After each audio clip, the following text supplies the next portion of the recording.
దేవీ నవరాత్రుల్లో ఇది 8వ రోజు. ఈ రోజు మనకి అమ్మవారు సరస్వతీదేవి రూపంలో దర్శనం అయితే ఇస్తారు. నాకు మొన్నటి వరకు తెలీదు. సరస్వతీదేవి అనుగ్రహం అంటే ఓన్లీ చదువు వరకు మాత్రమే అనుకున్నాను.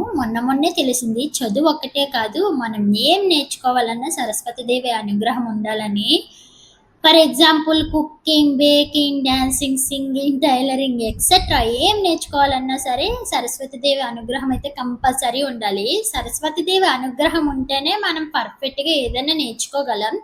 ఇంకిది నిన్న తీసిన వీడియో. ఇప్పుడైతే వాయిస్ ఓవర్ అయితే ఇస్తున్నాను. మార్నింగ్ చేసిన పూజ, ఈవినింగ్ చేసిన పూజ పెట్టాను. మార్నింగ్ అయితే నైవేద్యం కింద పెరుగన్నం అయితే పెట్టాను. ఈవినింగ్ అయితే సేమియా కేసరి అయితే పెట్టాను. పూజ అయితే చాలా చాలా బాగా జరిగింది. మీరు పూజ చేసుకున్నారా లేదా అన్నది కమెంట్ అయితే చేయండి. ఇంకా సరస్వతీదేవి పూజ అంటేనే చిన్న పిల్లల చేత అయితే చేపిచ్చాలి కదా! అందుకే ఈరోజు నా చిట్టమ్మ చేత అయితే పూజ అయితే చేపిచ్చాను. రామ్ ఎప్పుడు ఒకటే అంటారు, పిల్లలకి చిన్నప్పటి నుంచే దైవభక్తి అన్నది నేర్పించాలి. సర్టెన్ ఏజ్ వచ్చేసరికి పిల్లలు చెడు మార్గంలోకి వెళ్ళకుండా మంచి మార్గంలోకి వెళ్ళేలా ఆ భక్తి అన్నది కాపాడుతది అని అంటారు. అలాగే ఈ జనరేషన్ వాళ్ళకే అంటే మన జనరేషన్ వాళ్ళకే భక్తి అన్నది తెలియడం లేదు. ఇంకా చిట్టం జనరేషన్ వచ్చేసరికి వాళ్ళకి భక్తి అన్నదే ఉండదు.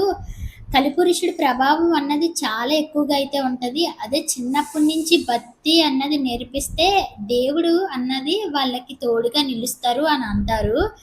అలాగే మనం పిల్లలకి ఆస్తులు, అంతస్తులు ఇవ్వకపోయినా పర్లేదు. చదువు, భక్తి ఇస్తే చాలు.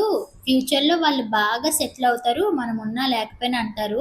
ఇంకా నా చిట్టమ్మకి గూడా దైవభక్తి అన్నది ఎక్కువే. నార్మల్ డేస్‌లో లెగవంటే అస్సలు లెగదు. అదే పూజ చేయాలంటే యాక్టివ్‌గా లేచి రెడీ అవుతది.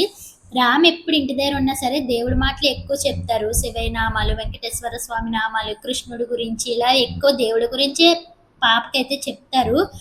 అలాగే మనం ఏం పని చేసినా దేవుడినైతే తలుచుకోవాలమ్మా. కూర్చున్నా, నించున్నా, తిన్నినా ఏం చేసినా సరే దేవుడినైతే తలుచుకోవాలంటారు. సరస్వతి దేవి హారతి మీరు గూడా తీసేసుకోండి. Bye bye.